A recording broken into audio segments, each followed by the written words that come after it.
प्यारे बच्चों, कैसे हैं आप सब? अच्छे हैं ना? तो आज मैं आपकी पाठ्य पुस्तक आकृति के पाठ 15 थप्प रोटी थप्प दाल पाठ का भाषा ज्ञान कराऊंगी। तो चलिए शुरू करते हैं हमारे इस पाठ का भाषा ज्ञान। क्या है हमारे भाषा ज्ञान में? देखिए, प्रश्न संख्या 4 दिया है, पाठ में से ढूंढकर लिखो। तो संज्ञा आपने पढ़ी थी, तो हमें पाठ में से संज्ञा ढूंढकर लिखनी है। पहली है क, दो व्यक्तिवाचक संज्ञा लिखो। अब व्यक्तिवाचक संज्ञा क्या होती है? किसी का नाम होता है ना। तो देखिए, मैं लिखूंगी यहाँ पर पहले मुन्नी। एक मैंने लिखी, दूसरी व्यक्तिवाचक संज्ञा आप लिखोगे। अब देखिए ख, दो जातिवाचक संज्ञा। अब दो जातिवाचक संज्ञा यानी कि जैसे बच्चा, ठीक है। फिर दो भाववाचक संज्ञा, हंसी। और फिर दिया है आगे घ, दो विशेषण। विशेषण में लिख जाएगा बुरा। अब ये एक एक मैंने लिख दिया है। अब इसके बाद एक एक आपको लिखना है। संज्ञा आपने पढ़े थे, काफ़ी अच्छे से समझाया भी था आपको। व्यक्तिवाचक संज्ञा क्या होती हैं, जातिवाचक, भाववाचक और विशेषण क्या होते हैं। तो पाठ में से ढूंढते हुए आपको ऐसे इन पंक्तियों को पूरा करना है। अब आगे देखिए, प्रश्न संख्या 5, अनुस्वार या अनुनासिक लगाकर शब्द पूरे करो। देखिए, अनुस्वार क्या होता है? जो हमारी सिर्फ एक बिंदु होती है, जिसको हम अंक की मात्रा भी बोलते हैं, अंक से अंगूर। तो ये होती है हमारा अनुस्वार।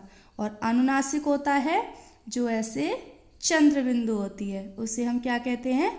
अनुनासिक। अब हमें अनुस्वार और अनुनासिक लगाकर इन शब्दों को पूरा करना है।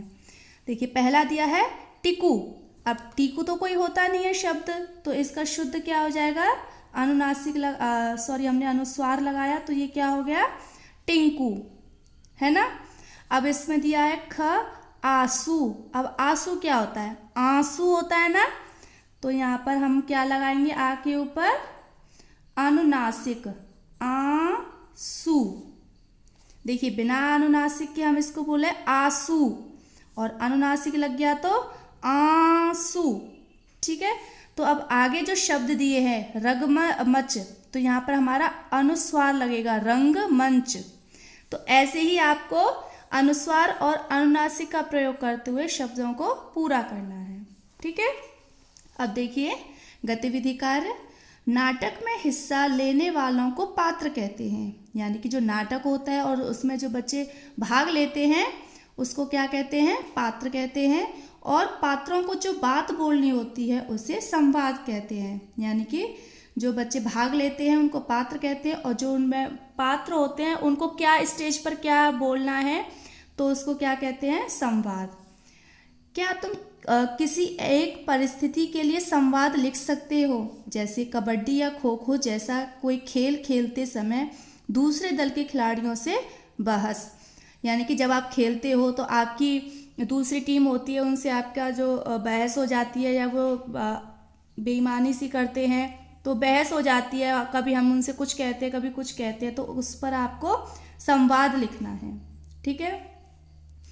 और आगे दिया है रंग भरो।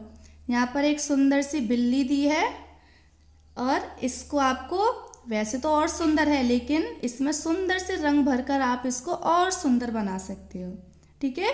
तो अब आपका गृह कार्य है कि आपको पृष्ठ संख्या 82 पर प्रश्न संख्या 4 और 5 और गतिविधि कार्य आपको अपनी किताब में ही पूरा करना है। और गतिविधि कार्य का ये है, इसको आपको अपनी व्याकरण की कार्य पुस्तिका में लिखना है, ठीक है बच्चों।